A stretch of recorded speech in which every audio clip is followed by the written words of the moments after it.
The governor's about making sure that the clinic doesn't get in the way of anything he proposes again. It's revenge time. I can tell you this.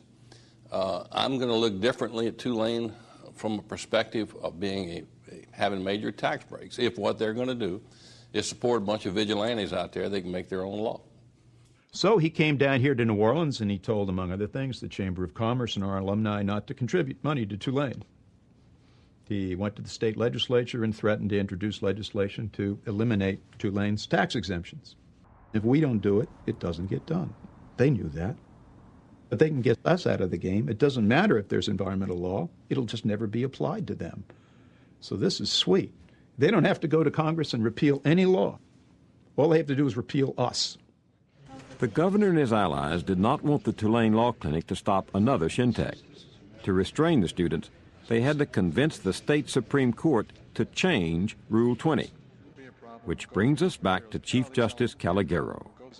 The Louisiana Association of Business and Industry sent a letter to the Chief Justice asking him to revise Rule 20 to restrict the Tulane students. The environmental clinic, they said, is bad for business. This put Chief Justice Calagero in an awkward position. He had long supported Rule 20. Back in 1993, when a state agency asked him to change the rule, he refused. The ad was taken off of the ad. But now Calagero was running for re-election, under pressure from a well-financed challenger. The Chief Justice desperately needed to prove that he, too, was good for business. So Calagero was facing his political future, and he can't sit on it anymore. He's got to rule. And rule he did, this time in favor of changing Rule 20. The court required that a group must prove that 75% of its members are indigent and provide evidence that they're living below the poverty line. The effect was to sharply restrict the ability of the Tulane Law Clinic to help citizens take on environmental cases like Shintech. The governor praised Calagero's Supreme Court for changing Rule 20. We don't have access to the courts because Rule 20 has made sure, the modifications have made sure that we can have access. And so the working poor in this community and in this state do not have equal access to the law and the protections of the law. The week he cuts the deal, he's a Democrat.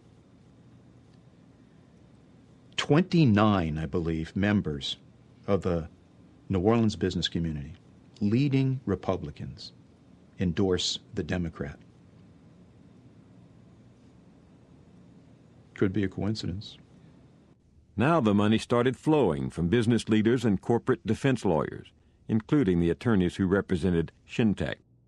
In the end, Calagero raised over $1 million and beat Cusimano by a comfortable margin.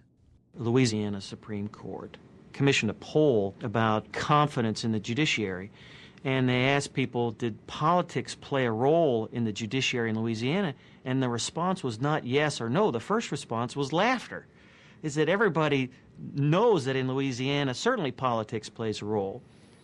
But from the point of view of the people who had lawyers last year and can't get lawyers next year, this is not about electoral politics. This is about justice. This is about somebody slamming the courthouse door shut, locking it, and nailing it shut, and excluding a large group of people from ever getting to court. We know that our legislature and our governor, we're convinced that these people are bought and paid for by the corporations that buy their campaigns and pay for their campaigns. But what we hoped was that at least we could get a fair hearing in the courts, that at least the judicial branch of government would be open to us, and we'd have equal access to the laws and to the protections in the law. But instead of that happening, they're giving all the protections to multinational corporations, and the citizens are being shut out.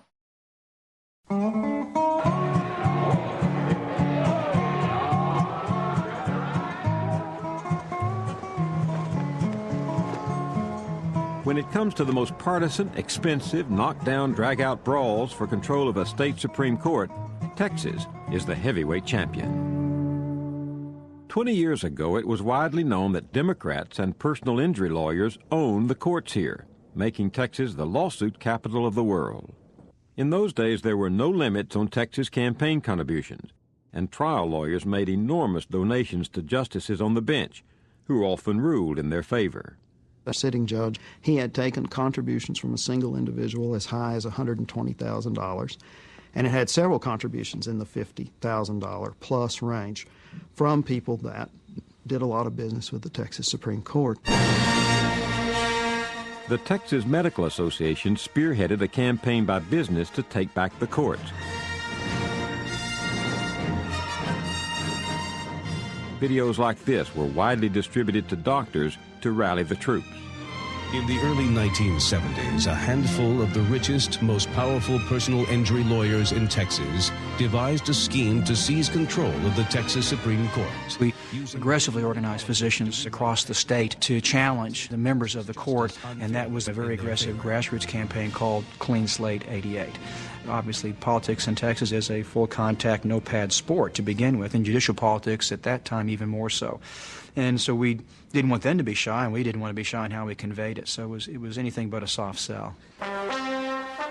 TexPAC hit the Supreme Court like a Texas twister. In 1 year alone, 1988, 5 of the 9 justices were swept from office, replaced by TexPAC-supported judges. I wouldn't be on the Texas Supreme Court if it wasn't for the help that the medical community gave me. I would like to thank all of the participants in the Clean Slate Coalition. The initial sweep surprised us and was exhilarating, of course. To have pulled it off with 5 out of 6, was exhilarating. And I think it redefined judicial politics, at least for this era. Who should be Chief Justice? Prominent Democrats endorse Republican Tom Phillips. Tom Phillips was elected as part of Clean Slate 88. Running as a Republican and a campaign finance reformer. And only Phillips has said no to big money with strict limits on campaign contributions. When I ran for my first term, I put a voluntary limit on campaign contributions and tried very hard to get support from as broad a base of people as possible. Tom Phillips has a serious interest in reform, and yet he is probably the best judicial fundraiser in the world. I think he's probably raised more money in his judicial career than any other judicial candidate. So he's sort of caught up in a bad situation where he feels this is improper and distasteful, but the fact of the matter, this is something that has to be done under the current system.